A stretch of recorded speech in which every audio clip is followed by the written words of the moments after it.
Hola, ¿qué tal, queridos amigos? Bienvenidos a mi canal. Antes de ir al meollo de la cuestión del programa que vamos a tratar hoy, eh, tengo que hacer una pequeña declaración. Dado que la censura está en estos tiempos avanzando como el caballo de Atila y la dictadura de lo políticamente correcto igualmente se está extendiendo como una mancha de aceite, antes de empezar a tratar lo que nos concierne en este vídeo, quisiera hacer una declaración que tiene dos puntos principalmente. El primero es que este canal está absolutamente comprometido en la defensa de la vida, la dignidad y la libertad humanas. Y segundo, que en este canal y jamás se va a hacer proselitismo, jamás se va a hacer propaganda de ningún tipo de ideología o régimen liberticida y totalitario. Y bien, queridos amigos, he querido hacer estas dos pequeñas advertencias porque sé que el tema que vamos a tratar, sobre todo el personaje del que vamos a hablar, pues sigue suscitando, más de 70 años después de su muerte, todo tipo de controversias. Vamos a hablar del personaje que probablemente junto a Napoleón y Jesucristo, sobre el que más se haya escrito, sobre el que se han derramado ríos de tinta a lo largo de la historia, sobre todo a partir de la segunda mitad del siglo XX. No es otro que el canciller alemán, el Führer del Tercer Reich, Adolf Hitler. Y el vídeo que os traigo hoy se basa sobre todo en unas experiencias que relata el propio Hitler y que relatan gente cercana a él, y es acerca de unas supuestas voces que él oía en su interior.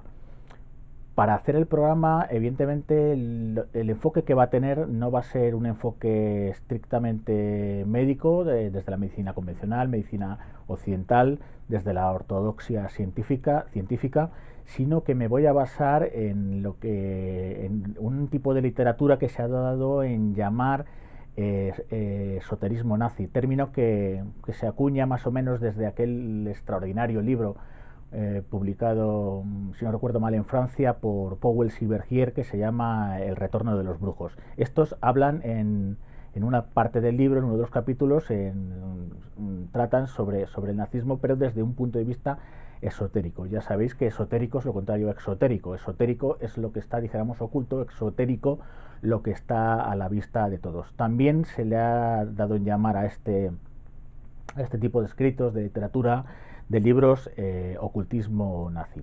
El caso es que Adolf Hitler asegura, y otros que están a su alrededor aseguran, que Hitler oía voces en su cabeza. Insisto, vamos a verlo desde el punto de vista esotérico, para intentar definir, para intentar saber qué es realmente lo que percibe Adolf Hitler. El propio Führer dice que lo que le habla a esas voces es la providencia, una palabra que utiliza continuamente a lo largo de su vida. Al principio no tiene muy claro realmente de dónde proceden estas voces, pero según él va forjándose a sí mismo, según va forjando su trayectoria, primero militar y después política, tiene claro que lo que le habla es la providencia. Pero, ¿qué es la providencia para Hitler? Es la gran pregunta. Hitler nace en la católica Austria, es bautizado, recibe una educación católica, llega a ser monaguillo y llega a cantar en el coro de la majestuosa abadía de Lambach, pero poco a poco Hitler se irá separando del catolicismo, irá abrazando doctrinas materialistas, el propio darwinismo, claro, llegará lógicamente al socialdarwinismo de la propia concepción nacional socialista de la sociedad. El caso es que Hitler no cree en un dios al estilo judio-cristiano, tampoco en un elenco de dioses, en un Olimpo ni siquiera en los dioses nórdicos, que otros como Rosenberg o Rudolf Hess sí que harán más patente toda esa mitología del Valhalla, de Thor, de Wotan, de Odín, etcétera, etcétera.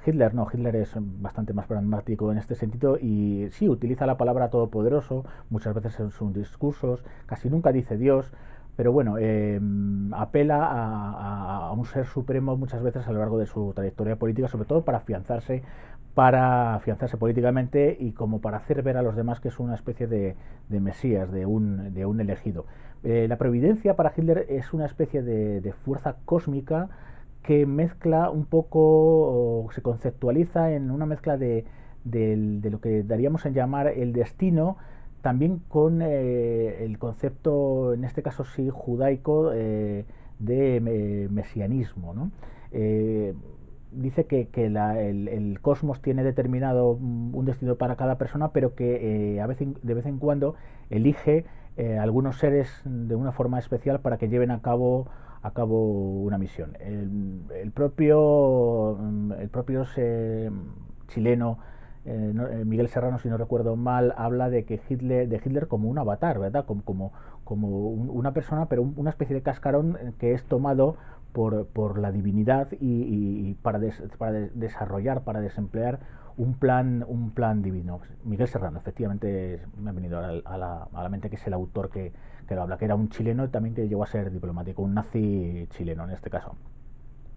Bien, por tanto Hitler se cree tocado por la providencia y que esas voces que oye vienen de alguna forma dictadas por esta propia providencia. Tiene una frase increíble, una frase bastante elocuente Hitler en 1933 cuando dice a su círculo más interno, ¿verdad? A los que asiduamente estaban alrededor de él, a la camarilla, a los de gerifaltes que solía tener a su alrededor, ¿verdad? En el Berghof, por ejemplo, una frase que testimonia el caso este de la providencia y de cómo él es un poco elegido. Él dice textualmente, entre comillas, sigo el camino que me marca la providencia con la precisión y la seguridad de un sonámbulo. Creo que es una declaración que perfectamente nos define el concepto que tenía Hitler de sí mismo y de alguna forma la misión a la que había sido encomendada. Entonces, pero Hitler tiene, sobre todo antes de llegar al poder, tres experiencias que le marcan profundamente. Os voy a relatar detenidamente las tres, tampoco me voy a alargar mucho porque no quiero que el vídeo sea excesivamente largo y sea muy tedioso. El caso es que Hitler ya de nacimiento, él nace en Braunau am Inn, que es en la Baja Austria, lindando, ¿verdad?, con la frontera bávara, y Hitler ya nace además en una tierra que había sido propicia de videntes y lo que llamaríamos mediums. En las guerras napoleónicas, por ejemplo, nacen un par de hermanos que van profetizando poco a poco los desastres de la ocupación napoleónica. Es un sitio, verdad, un tanto atápico, bastante atrasado y que donde la gente pues seguía siendo muy supersticiosa. Bueno, pues en este caldo de cultivo nace el propio Adolf Hitler. Y luego también tenemos que tener en cuenta, hoy nos podría procurar risa, pero es que el tema de los mediums, el tema de la evidencia, había alcanzado en la época en que nace Hitler, en 1889, desde la segunda mitad del siglo XIX, con la decadencia de las religiones tradicionales, el tema de los mediums se había hecho muy popular en prácticamente toda Europa, empezando por el propio Reino Unido, el país que se las tiene de más civilizado, pues tenía las famosas, la sociedad psíquica londinense, etcétera, donde donde muchos grandes literatos, grandes pensadores de la época, pues se interesaban por el tema de la mediumnidad y de todo el tema del espiritismo. Y bueno, pues vamos ya con la primera vez que Hitler oye estas voces. La he dado en llamar la visión de Freyberg, que ocurre en la ciudad de Linz, que es una de las ciudades donde Hitler pasa la mayor parte de su niñez y primera juventud, y tiene lugar más o menos allá por noviembre de 1908. El caso es que la experiencia nos la relata su único amigo de niñez, que se llamaba August Kubitschek, y nos es relatada en un libro que escribió el propio Kubitschek, que se titula El joven Hitler que conocí, donde relata todas sus experiencias con el joven Hitler a principios del siglo XX. Recordad que es en el año de 1908, por lo que Hitler era muy jovencito, tenía 19 años en ese momento. El caso es que Kubitschek nos dice que habían acudido ambos, habían quedado para ir a una de las grandes pasiones de Hitler, que era escuchar una ópera. En este caso se representaba una ópera de Wagner, recordad todo el mundo wagneriano, ese mundo que Hitler admira, todas esas grandísimas representaciones, la propia música trágica, todo el mundo el mundo wagneriano en sí que Hitler admira. Pues bueno, Hitler ya desde muy jovencito se había interesado por el propio Wagner, por lo que de nacionalismo, romanticismo alemán significaba. Se representa en este caso la ópera Rienzi. ¿Y de qué trata la ópera Rienzi? O Rienzi. Trata de... Rienzi es una especie de tribuno popular que vive en la Edad Media en la ciudad de Roma, y en una Roma en la que las clases más nobles tenían tiranizado a la ciudad de Roma, al pueblo romano, que estaban siendo absolutamente injustas, donde se deshonraba a las doncellas, donde el latrocinio, en fin, todos los crímenes de más lesa humanidad se estaban produciendo, y el pueblo pues estaba siendo un poco aplastado, vivía bajo la dominación de estas clases senatoriales, hasta que aparece el propio Cola di Rienzi, que es una especie de tribuno popular que se va a hacer con la fama entre el propio pueblo, y va a defender los derechos, va a defender a la mayoría de la población de aquel tiempo de Roma, y se va a proclamar un poco en caudillo de la causa popular. Rienzi al final acaba por imponerse a esta nobleza senatorial, pero por una serie de razones, de traiciones, etcétera, de envidias. Ya sabemos lo más bajo, los instintos más bajos del ser humano, aquellos que le habían aupado hacia la fama, aquellos que le habían aupado hacia el poder para ser defendidos, pues lo traiciona, y al final muere acorralado de sus más fieles en un templo de una de las colinas, de las 7 colinas de la antigua ciudad de Roma.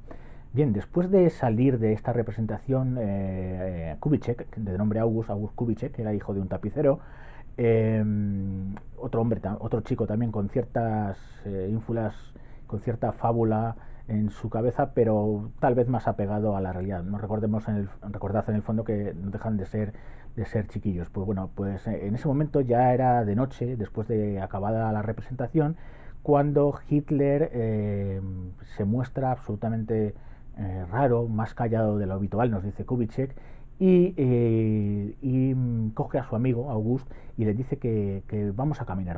Antes de irnos a casa tenemos que caminar porque me siento un poco extraño. Y le viene a decir Hitler a Kubitschek. Y se adentran por las callejuelas de la ciudad de Linz en pleno noviembre, con la bruma, en una tarde ya noche absolutamente gris, fría, y se dirigen, ¿verdad? Es curioso, a las afueras de Linz para subir a la colina más alta de los alrededores, que se llama el monte, la colina se llama la colina de Frankberg. Allí nos cuenta Kubitschek que según van ascendiendo va desapareciendo la niebla, y llegan a ver ya el cielo estrellado. ¿Qué ocurre allí? Que Hitler entra como una especie de trance, abraza a su amigo y luego le agarra de las manos con una fuerza inusitada. Kubitschek nos dice que en ese momento Hitler, el joven Hitler, como poseído, empieza a decir palabras inconexas, empieza a soltar frases que no tienen para Kubitschek ningún sentido, y además con una voz ronca, como si no fuera de él. Además Kubitschek dice que no es la forma en la que suele enlazar Hitler las frases y sus ya lo que posteriormente serán sus míticas oratorias, sus impulsos de su chorro de palabras, sino que inconexamente le habla de una misión que está por venir, de que él algún día será alguien importante, de que algún día él liberará a Alemania de la tiranía. Y bien, Hitler en ese momento le dice a Kubitschek que necesita estar solo. Kubitschek desaparece, y parece que Hitler se queda en aquella montaña solo hasta que al día siguiente, unos días después, vuelven a reencontrarse. Y fijaos la supermemoria que tenía Hitler, entre otras cosas destacaba por una memoria casi fotográfica, que 30 años después de este 1908, con el motivo de la celebración del Festival Wagneriano de Bayreuth, se reencuentra con Kubitschek después de 30 años. Y Kubitschek relata a los que están alrededor de ellos esta anécdota. Entonces Hitler dice, mirando a Kubitschek, le dijo, amigo, ahí empezó todo. Y bueno, esta es la primera vez que Hitler o mejor en este caso, que un allegado a Hitler nos relata uno de estos arrebatos, podríamos decir, místicos. La siguiente ocasión en la que ocurre algo parecido la he titulado Voces en la trinchera, porque es el lugar donde tienen lugar. El caso es que tenemos testimonio de estos hechos por una entrevista que Hitler concede en los años 30, una vez alcanzado el poder, a una periodista llamada Jeanette Flanner. El caso es que Hitler relata que estando en la trinchera, ya sabéis que Hitler combatió durante la Primera Guerra Mundial en las trincheras del frente occidental, probablemente sería en las trincheras donde estaba el frente entre Alemania, Francia y Bélgica, donde es mandado el famoso regimiento Leeds, del cual él formaba parte. Y bueno, nos cuenta que en un momento dado, entre fuego y fuego, en un momento un poco de descanso de esas tremendas lluvias de acero de la artillería de la época, Hitler dice que se reúne con parte de los compañeros en la trinchera para comer, para abrir unas latas, nos cuenta en la entrevista, para comer. Y en un momento dado, cuando todos están, pues, verdad, en silencio, comiendo, un poco apesadumbrados por todo el panorama que tienen alrededor, Hitler empieza a oír una voz que dice, levántate y vete de allí. Dice, levántate y vete de aquí, ve allí.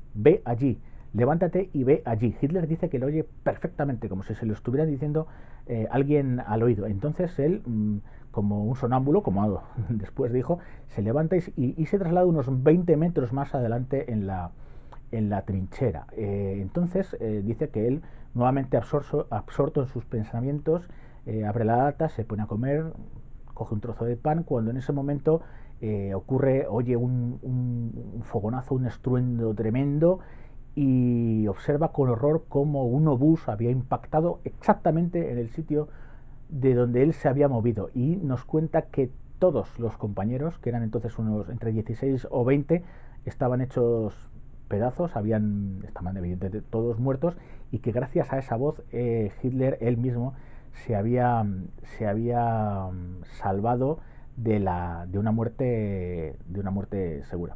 Y fijaos que este tipo de voces salvíficas para el propio Hitler se repiten innumerables veces. Por ejemplo, Hitler, no el propio Hitler, sino que gente de su alrededor, los estudios historiográficos modernos nos dicen que incluso se pudo haber librado nada menos que 46 veces. Se ha hecho la cuenta de posibles atentados, algunos que le tuvieron muy cerca de la muerte, más allá del famoso atentado de julio de 1944 de Stauffenberg y compañía, cuando quisieron acabar con todo el Estado Mayor de Hitler para poner fin a la Segunda Guerra Mundial. En fin, Hitler es un hombre, en cierta forma, podemos decir, con suerte. Él no hizo suerte, sino que la providencia le ha salvado de este tipo de muerte en atentado. Y finalmente os quiero contar una tercera ocasión donde Hitler vuelve a oír estas voces, y la he llamado la revelación mística de Passefalk, que tiene lugar en un hospital de la Pomerania, donde Hitler se encontraba después de haber sido herido en combate, ya muy al final al final de 1918, casi al final de la guerra. La he llamado revelación mística porque aquí ya Hitler es cuando poco menos se convierte en un ser absolutamente místico, y donde de alguna manera ya afirma claramente que tiene, o sea, le queda claro que hay una mano de la providencia, una mano cósmica, una mano que le protege contra todos los males, y que realmente ya se cree el elegido para lo que él llamaba la salvación de Alemania y el posterior triunfo de la raza aria sobre el resto del mundo. El caso es que Hitler, en la madrugada del 14 de octubre, los británicos en el frente occidental, cerca de la zona de Ypres, en Bélgica, atacan con gas mostaza, que es un ataque terrible. Ni siquiera en la Segunda Guerra Mundial se utilizaron los gases de este tipo, de lo espeluznante que podía llegar a ser. Hitler no lo utiliza, por ejemplo, en su ejército en la Segunda Guerra Mundial. Bueno, el caso es que hay un ataque con gas mostaza y quedan afectados prácticamente medio regimiento de Hitler. Empiezan a arderles los ojos, tienen problemas para respirar, algunos mueren en ese momento y Hitler es evacuado de la trinchera y llevado vía tren a un hospital donde intentará recuperarse, donde recibirá los tratados médicos. El caso es que Hitler en este momento, Adolf, se sumerge en una profunda ceguera y en una sordera, queda, dijéramos, como aislado absolutamente de cualquier estímulo exterior, lo cual le provoca un estado de trance donde vuelve a oír voces y ve imágenes que le determinarán un poco el futuro inmediato y el futuro más a largo plazo. El caso, esto nos lo relata un tal doctor Forster, que escribe un libro sobre un paciente, un tal AH. Este doctor lo va a tratar durante 29 días y da fe en su escrito y en sus informes de que Hitler deliraba y de que probablemente estaba viendo visiones y sufriendo alucinaciones también auditivas. Sobre, el doctor no sabe, en ese momento no puede saber sobre qué versaban este tipo de alucinaciones o este tipo de sonidos que oía, pero sí da fe de que ocurrió. Y es curioso que el doctor, o sea, el doctor este es asesinado, bueno, suicidado, podríamos decir, extrañamente poco después de que Hitler llegara al poder, tal vez porque el propio Hitler sospechara que el doctor, como hombre de ciencia, pudiera escribir algo contra él, una vez ya estando en el poder, que no fuera, que tuviera más que ver con la ciencia psiquiátrica más que con elementos místicos. El caso es que después de este último suceso, Hitler, después de haber pasado, como él dice en Mein Kampf, haberse torturado, haber dicho que 2 millones de muertos alemanes habían caído en vano, que habían sido apuñalados por la espalda, ¿verdad?, por los famosos, lo que él llama los criminales de noviembre. Él renace con una potencia brutal, con una voluntad de la que siempre él hará gala.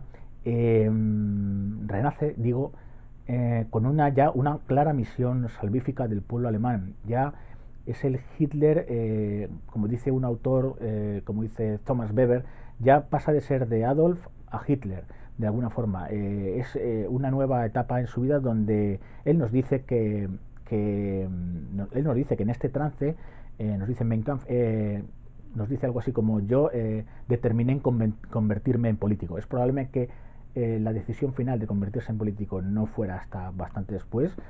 No, bueno, bastante después, no mucho después, sino ya en el año 1919-1920, en la Múnich recién posterior a la Primera Guerra Mundial. Pero el caso es que después de esta serie de trances, sobre todo este último, Hitler ya tiene claro cuál va a ser el camino de sonámbulo, ¿verdad?, que nos había dicho que iba a seguir posteriormente. Bueno, queridos amigos, espero que os haya gustado. Antes de nada, me gustaría, por si este vídeo lo veis, claro, lo vais a ver gente interesada en el tema, os preguntáis, por ejemplo, sobre todo, ¿por qué falta la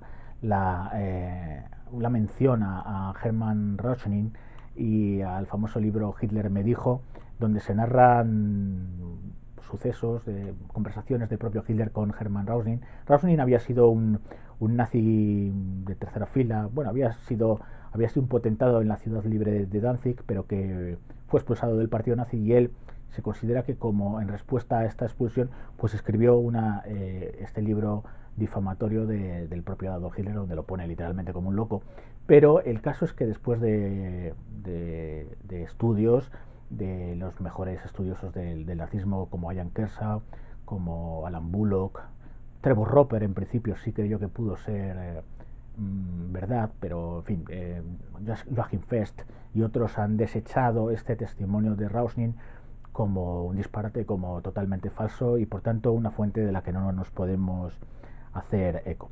Y bueno, queridos amigos, espero que estas curiosidades sobre un personaje que ha marcado a fuego el siglo, desde la mitad del siglo XX hasta acá, que ha marcado a fuego, por desgracia, nuestra política, nuestra geopolítica, nuestra forma de ver el mundo. Bueno, pues espero que haya sido de vuestro agrado el conocer este tipo de anécdotas de lo que es el Hitler más íntimo, para entender un poco cómo funcionaba su mente. En otro capítulo, ya si os gusta, pues si le dais muchos likes a este vídeo, haremos un análisis de la mente de Hitler, pero ya desde un punto de vista de la ortodoxia médica, de la ortodoxia psicológica, desde la ortodoxia psiquiátrica. Y sin más, me despido. Muchas gracias. Si os ha gustado el vídeo, ya sabéis, darle like, y si os gusta mi canal, os podéis suscribir abajo. Muchas gracias y saludos cordiales.